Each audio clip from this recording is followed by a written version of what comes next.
যেমন যেমন লোকজন আছে তো আবার যেমন লোকজন আছে না দাদা। তবে যাই কষ্টটা করছেন কিন্তু আমরা টাইম মতো থাকতে পারলেন না, এটাই সমস্যা। জেনারেল হয়ে গেলে তখন করবো বুঝলেন, কারণ আজকে যদি এই জায়গায় তো থাকতে হয় এই মালা আপনারা পড়াইতে পারতেন এবং আপনাদের একটা লাইসেন্স হয়ে যেত সবার। এটা গরিবের একটা আফসোস বুঝছেন।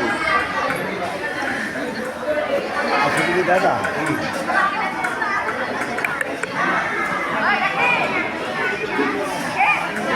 আপনার এমনও তো হইতে পারে, এমনও তো হইতে পারতো যে ওদের সিস্টেমই বুঝতো না আর সিস্টেমে আইতই না, এরকম না এরা অটো অটো বুঝতে পারতো আসতো না, এত আসলেই নয়, এত কথাই একটা 2800 টাকার কাজ। আর ওই সাধক বাবুরা কি করছে, এলাইট ফোন এত বড় ফ্যামিলি